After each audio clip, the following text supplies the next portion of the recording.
beginning, man's needs were basic ones, such as food and a mate. When the sun rose, he could see the world outside his cave, and he felt secure. But when darkness fell, how was he to explain the evidence of unseen things that bumped and roared and thrashed about in the night? Fearing to investigate, he conjured up images of weird monsters, and his imagination knew no bounds.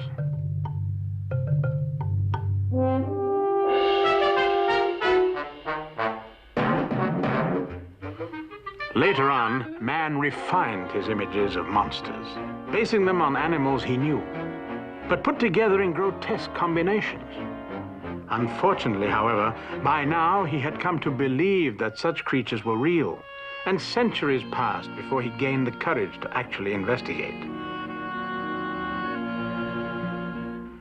Today, of course, these creatures at least remain as mere decorative symbols. Science and reason have brought modern man to the realization that while imagination is one of man's greatest attributes, it must be supported by investigation and fact. But still in all, just because evidence may at first appear to be purely imaginary, it cannot be totally disregarded. For example, in the late 1700s, letters from Australia reported sightings of a strange, improbable creature. It was described as having the body of a small, furry animal, but having a large duck's bill instead of a snout. It had webbed feet, a tail like a beaver's, and laid eggs, as birds do. Naturally, such unlikely stories were rejected by serious-minded men, until a duck-billed platypus was presented before their eyes. As late as 1860, stories coming from Africa told of a ferocious creature that prowled the jungles of the high country. This one was described as a hulking, man-like beast, covered with hair, except for its horrible face. Of course, upon investigation, this monster turned out to be the gorilla. In appearance, much like the mysterious reports, but by nature, a gentle vegetarian. Even today, other such examples are to be found, and Loch Ness, a large inland body of water in the Highlands of Scotland, is the locale of one of the most famous unsolved mysteries of modern times. Let us use our own imagination as we investigate more fully the story of Nessie, the Loch Ness monster. First, there is the evidence. Eyewitnesses who claim to have seen a most unusual creature. It was from this point I had my first and best sighting in the month of May 1934. Standing here one lovely summer morning, sun shining brightly, loch flat calm, and right out from that green point, I saw this huge animal, 30-foot body, head turning like so, and the neck 6 feet above water. There were two small trawlers coming through the canal, about to come into Loch Ness, and I'm positive the animal heard the beat of the engines. Well, the first trawler came out, and as soon as it came within the animal's view and mine, terrific dive, and there was a terrific upheaval in the water. That was my best sighting, out of 18. Well, it was over 5 years ago, on the 2nd of August, in the afternoon, about 3:30. And my husband noticed our neighbours were excited, and also people along by the shore here. And he said, I think there must be something exciting in the loch. And he rushed out. And he said, come on, for goodness sake, there's the monster. And I said, what rubbish. I said, I'm not going. He said, well, if you don't come, you'll be very angry, because this is something I've never seen. So I grabbed the binoculars and went out, and there it was plodding up the loch. It was all wriggles. It wriggled like this. And my husband thought we saw between 20 and 30 feet. Yes, I've actually seen it twice. The first time was opposite the castle. It was going at a terrific speed. There was about 4 humps, and it had scales, and it swam for about, I should say, 2 miles at a very fast speed, and then it disappeared completely, leaving quite a wash. I was out fishing in the loch with a 15-foot rowing boat, and about 1.5 miles from the head of the loch, I saw this huge animal out about 35 yards from me. It would be roughly about 14 or 15 feet long and 3 or 4 feet in width. The skin was very, very rough.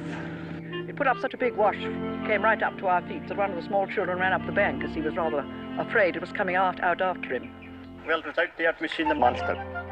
My son says, why not get the boat and go after it? So we did that. Went right across the loch. Well, it was a head the very same as looking at a horse from the side. A long head, and we saw the eye, and the 3 humps, everything but the tail. Well, from what I've seen myself, and from what I've gathered from the people who've had very close sightings of these creatures, it's my feeling that they must be invertebrates. That is to say, they're not creatures with a skeleton at all. They're creatures of the class of slugs, of worms, that type of thing. Because so many witnesses have seen them changing shape.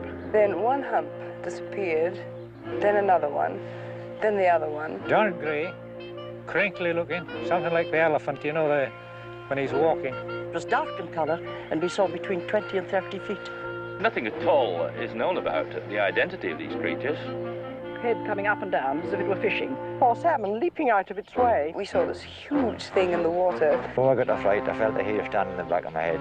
But we just saw the great black hump. There were 7 humps. We seen the 3 humps. One hump rose. The whole body was a mass of wriggles. Terrific splashing in the loch. Terrific commotion. Then it sank. Queer beast. Enormous size. The centre part was thicker. A great black creature Shining, black blob. rolling up the loch. A very objective thing. I never saw the likes of it before, never since. This is something completely new to science. Yet there is much controversy as to whether he is really fact or fiction, monster or myth. So the mystery continues. But nowhere is Nessie more alive today than in the minds of the local school children. Here they're holding a Nessie drawing contest. As you can see, the various shapes, colors, sizes, and many forms the monster takes is only limited by the child's imagination.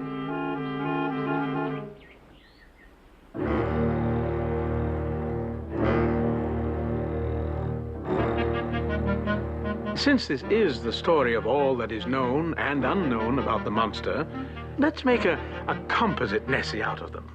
And perhaps we can get the story right from the monster's mouth. Nessie!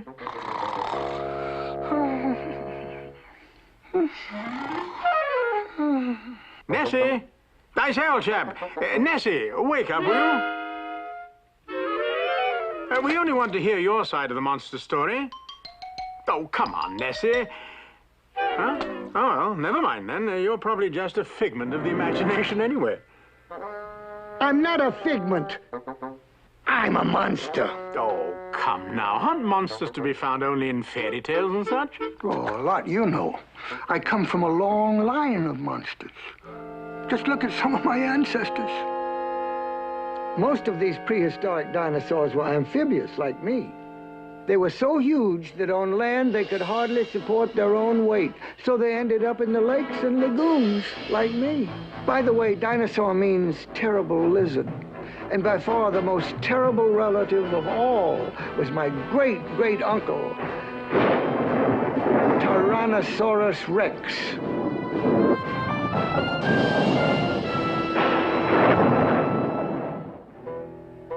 Are they monster enough for you?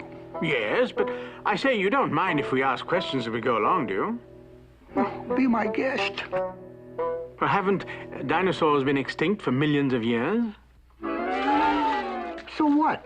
The coelacanth was supposed to be extinct too, until a few years ago when he popped up in a fisherman's net off Madagascar. I'll have to admit you've got a point there. And here's another one.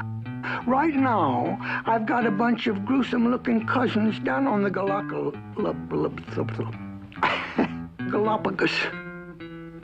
They're marine iguanas. Yes, but they're pretty small. Well, how about the dragon lizard of Komodo? They average 300 pounds and grow to over 10 feet. They're big enough to eat whole pigs. Well, that's all very interesting, Nessie. But the real question is, how could monsters like you come to be in a loch like this?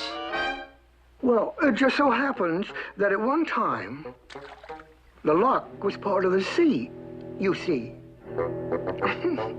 Well, about 15,000 years ago, the Loch and the sea around it was covered with ice. Then, about 3,000 years later, the ice melted and the sea level rose about 200 feet. And my ancestors could easily have come in at that time. Then, over the years, the land rose.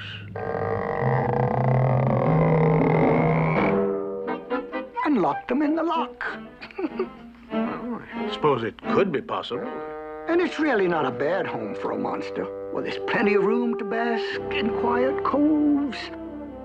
It's a 50-mile beautiful sightseeing swim around the Loch.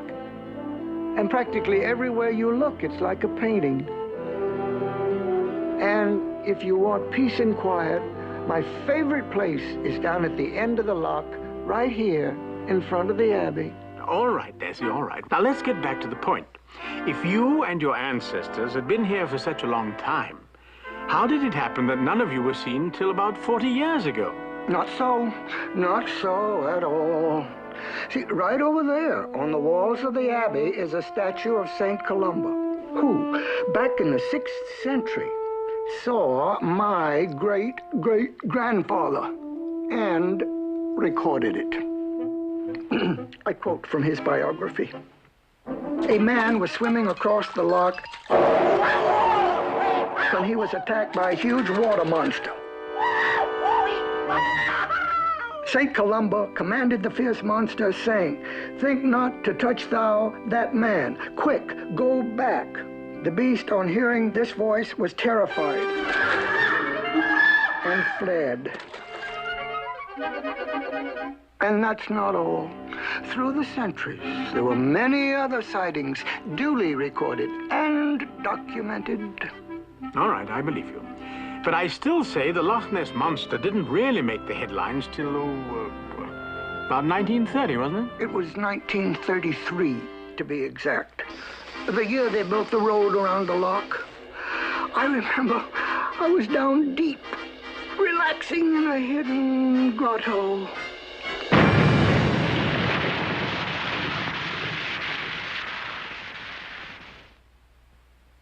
Stuck my head out to see what was going on. Then, well, now, you wouldn't believe it. I became a celebrity overnight. Well, so, ever since, well, every now and then, I've been showing just enough of myself to keep the mystery going. In fact, I've got a record here of over 3,000 sightings of me, and they still haven't figured old Nessie out.